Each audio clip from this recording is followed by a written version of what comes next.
সাধু সাবধান, বাক্সের মুখ খুলতে বাধ্য করবেন না, তাহলে ভিতরের সব কিছু প্রকাশ করে দেব। আমরা কারো বিরুদ্ধে লাগালাগি খুচাখুচি করা পছন্দ করি না, কিন্তু আমাদেরকে কুচা দিলে কুচা ফিরাইয়া দেওয়া আমাদের উপরে ওয়াজিব। সেই ওয়াজিব কাজটি করতে আমাদেরকে মেহেরবানি করে বাধ্য করবেন না।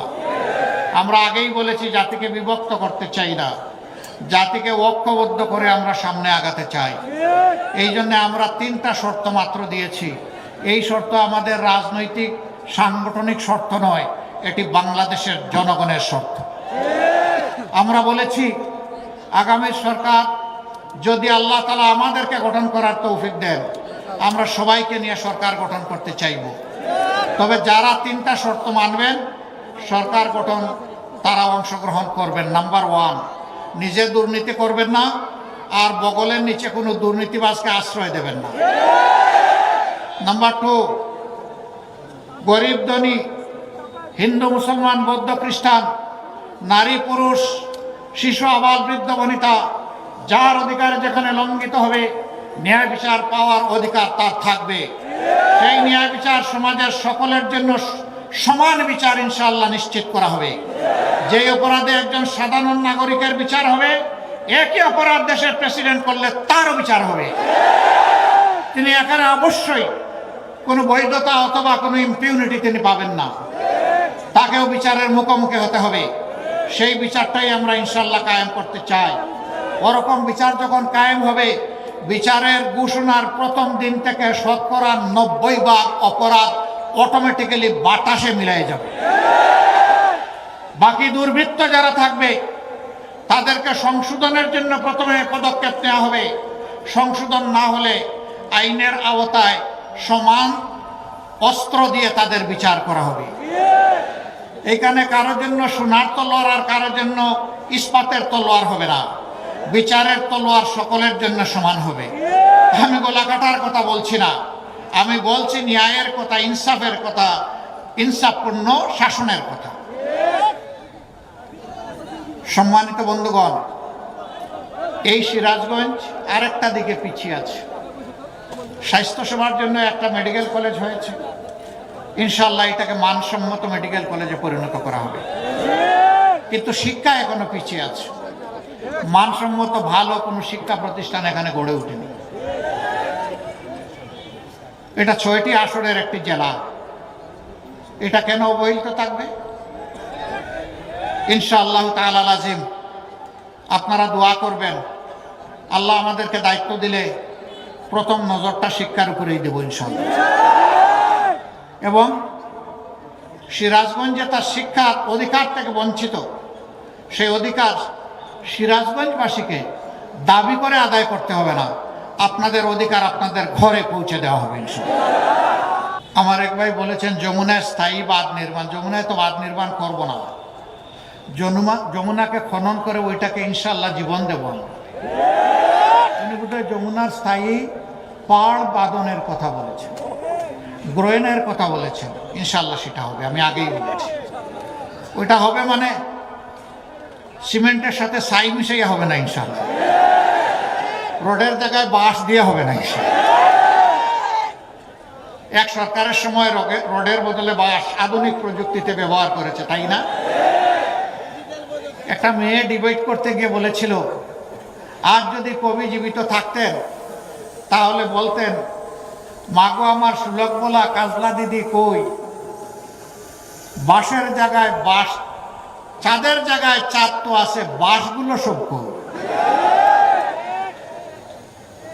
মূল কবিতাটা ছিল, মাগো আমার সুলক বলা কাজলা দিদি কই, বাঁশ বাগানের মাথার উপর চাঁদ উঠেছে বই। চাঁদ তো আছে, কিন্তু বাঁশ যে রোডের জায়গায় চলে গেছে। ইনশাআল্লাহ আমরা বাঁশ দিয়ে স্ল্যাব তৈরি করব না, আর আমরা সিমেন্টের সাথে ছাইও মিশাবো।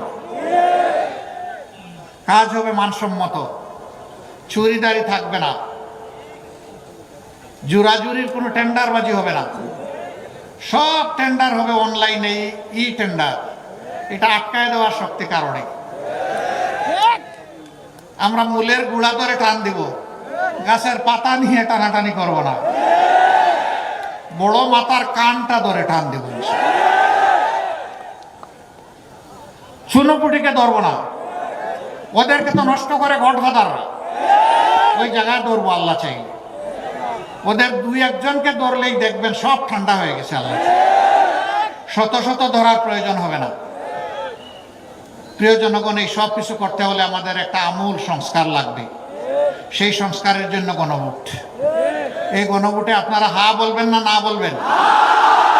মাশাআল্লাহ।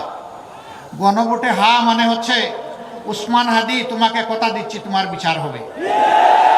গণভোটে হা মানে 1400 শহীদকে কথা দেওয়া হচ্ছে তোমাদেরও হত্যাকাণ্ডের বিচার করা হবে।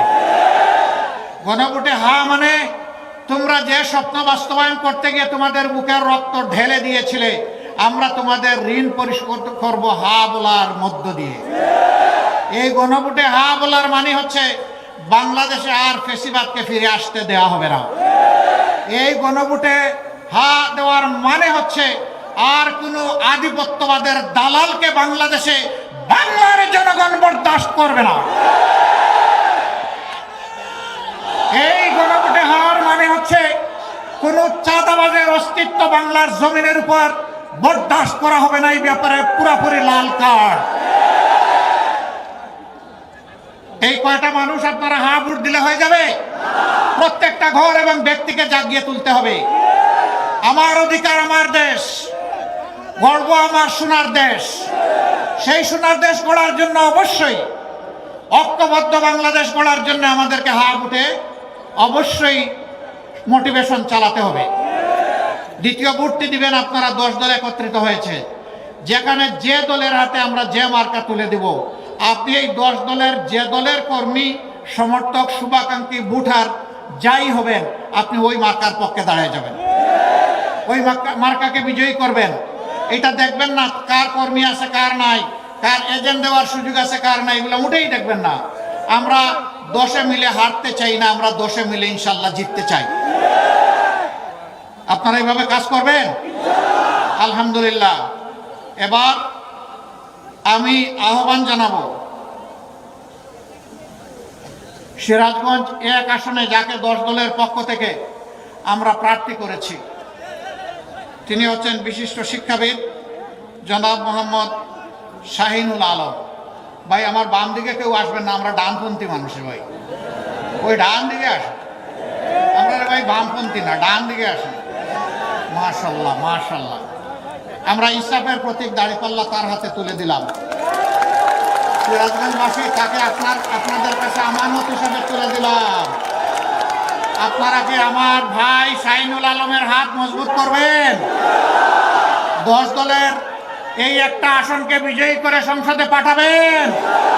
আল্লাহ আপনাদেরকে সাহায্য করুন, কবুল করুন।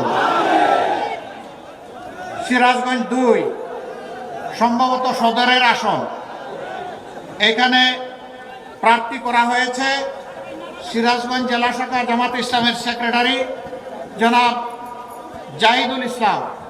জনাব জাহিদুল ইসলামের হাতেও আমরা ইনসাফের প্রতীক দাঁড়িপাল্লা তুলে দিলাম। ইনশাআল্লাহ জয় হবে কার? কার জয়? মার্কা আছে? কি মার্কা? কি মার্কা? জয় হবে ইনশাআল্লাহ।